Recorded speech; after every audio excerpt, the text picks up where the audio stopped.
স্বাধীনতা অর্জনের চেয়ে রক্ষা করা কঠিন। আবার মাঝে মাঝে এমনও হয় যে আপনি একটা ঘটনা ঘটিয়ে দিয়েছেন, তো সেই ঘটনাটা আপনি যখন ঘটিয়ে দিয়ে সফলতা পেয়েছেন, তো ব্যর্থতা একটা শ্রেণী বরণ করেছে। যারা ব্যর্থ হবে তারা প্রতিশোধ পরায়ণ হতে পারে। আবার এই সফল এবং ব্যর্থ শ্রেণীর মধ্যে আরেকটা টিমও তৈরি হতে পারে, সেটা হচ্ছে ষড়যন্ত্রকারী। বাংলা সিনেমাতে আমরা দেখেছি এক সময় যে রাজ্জাকার রাজীবের মধ্যে বা হুমায়ুন ফরিদির মধ্যে ঝগড়া হয়েছে। তো রাজ্জাক ক্ষিপ্ত মাথায় এক পর্যায়ে বলতে হুমায়ুন ফরিদ যে তোকে আমি দুনিয়া থেকে বিদায় করে দিব, এটা রাজ্জাক রাগের মাথায় বলছে। পরবর্তী সময় দেখা গেল পরের দিন হুমায়ুন ফরিদি মারা গেছে। অসংখ্য সাক্ষী, ভাই তোমাদের তো খবর আছে তাই না, তুমি কালকে বলছো, আমরা সবাই সাক্ষী। রাজ্জাককে ধরে নিচ্ছে। তো রাজ্জাকের ছেলে সাকিব খান বা মান্না বড় হওয়ার পর টের পাইল যে রাজীব আরেকজন ভিলেন, যে আসলে রাজ্জাকের ওই কথাটাকে ব্যবহার কইরা ঘটনা ঘটাই দিছে। এটা সমাজের বাস্তব চিত্র। তা আমরা এই কথাটা কেন বললাম, বৈষম্য বিরোধী ছাত্র আন্দোলনের যারা নেতারা আছেন অথবা ছাত্ররা আছেন, তাদেরকে ঘিরে একটা ঘটনা কিন্তু ঘটছে। তিনটা হত্যার ঘটনা ঘটেছে যারা এই আন্দোলনকে নেতৃত্ব দিয়েছেন প্রাইভেট ইউনিভার্সিটির। সেই তালিকা নতুনভাবে আরেক দিকে মোড় নিচ্ছে। আপনার খালেদ হাসান নামক বৈষম্য বিরোধী ছাত্র আন্দোলনের একজন সহ সমন্বয়ক এবং ঢাকা বিশ্ববিদ্যালয় 2021-22 সেশনের শিক্ষার্থী খালেদ হাসানকে খুঁজে পাওয়া যাচ্ছে না। আমরা যখন পর্যন্ত নিউজটা করছি তার পরিবার দুশ্চিন্তায় আছেন, গণমাধ্যমগুলো নিউজ করছে, পুলিশ অনুসন্ধান করছেন যে কোথায় নিখোঁজ হয়ে গেছে খালেদ হাসান। তারও পরিণতি কি সেই গুপ্ত হত্যার শিকার যারা হয়েছেন তাদের মতোই হচ্ছে, নাকি আসলে অন্য কোথাও তিনি আছেন আউট অফ কন্ট্যাক্ট? বাট এতক্ষণ সময় আউট অফ কন্ট্যাক্ট থাকার কথা না।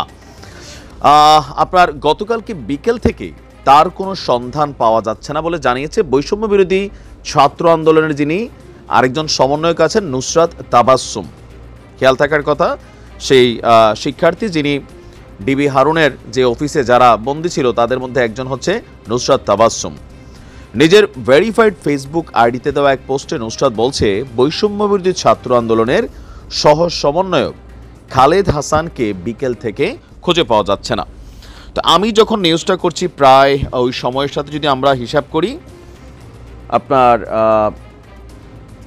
16 ঘন্টার কাছাকাছি, 16 ঘন্টা আমি যখন নিউজটা আপডেট করছি পত্রিকাগুলো ঘাটলাম যে খালেদের কোনো খোঁজ পাওয়া গেল নাকি পাওয়া গেল না। তো খালেদের কি জীবনের কোনো হুমকি ছিল অথবা তার কোনো থ্রেট ছিল কিনা, যেহেতু সে একজন সমন্বয়কের পরে আমরা যদি ধরি সমন্বয়করা মন্ত্রী, তাহলে সহ সমন্বয়করা হচ্ছেন প্রতিমন্ত্রী অথবা এমপি লেভেলের একজন ক্যারেক্টার, সামহাও আমরা যদি ক্যালকুলেশন করি। সো গুরুত্বপূর্ণ একটা পদে ছিল।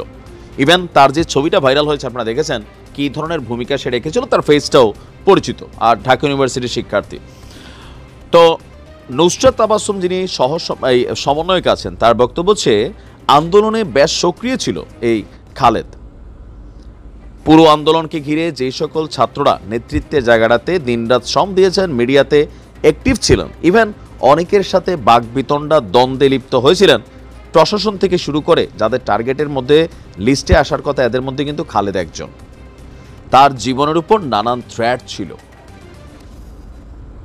এখন খালেদের পরিণতি কি ঘটেছে আমরা নিশ্চিত করে বলতে পারছি না। তবে যেহেতু 3 জন ছাত্র এরকম মিসিং ছিল, পরে তাদের দেহ পাওয়া গেছে মৃত অবস্থায়। সো খালেদের ইস্যুটাতে তার পরিবার টেনশনে আছে, তার সহপাঠীরা টেনশনে আছে। প্রশাসন সর্বোচ্চ অভিযান চালাচ্ছে খালেদের অবস্থান আবিষ্কার করতে। যদি আপনাদের আশেপাশে খালেদকে দেখে থাকেন তাহলে 999 নম্বরে ফোন করে তার তথ্য দিন। কোনো সাসপিশিয়াস ঘটনা হলেও সরকারকে বা পুলিশকে তথ্য দিন। তবে বৈষম্য বিরোধী ছাত্র আন্দোলনের পোলাপাইনগুলোর জন্য একটা দুশ্চিন্তার অবস্থান কিন্তু তৈরি হচ্ছে। এর মাঝখানে একটা ভিডিও ভাইরাল হয়েছিল যে জয় বাংলা কিলিং মিশন, কেউ কেউ বলতে চাই যে দেখো এটা শুরুর পরেই ঘটনা হয়ে গেছে। এই কারণে ভিডিওর প্রথমে বলছিলাম অনেক কিছুই ঘটতে পারে এখানে, কে বা কারা, এটা আসলে এই মৃত্যু রহস্যগুলো উদ্ঘাটন না হলে মেক শিওর করা যাচ্ছে না। বাট ওই যে জয় বাংলা কিলিং মিশন তৈরি হয়েছে, শুরু হয়ে গেছে, ছাত্রদের মিসিং, মনে হয় মারিয়ে ফেলছে, এই ঘটনাগুলো ওই জায়গা থেকেই অনেকে পারসেপশন হিসেবে নিয়ে নিচ্ছেন। বাট হয়তো আমরা দোয়া করি খালেদকে যেন জীবিত পাওয়া যায়, আর যেখানে আছে তিনি ফিরে আসবেন। নিশ্চয়ই প্রশাসন ভূমিকা রাখবে। আসসালামু আলাইকুম।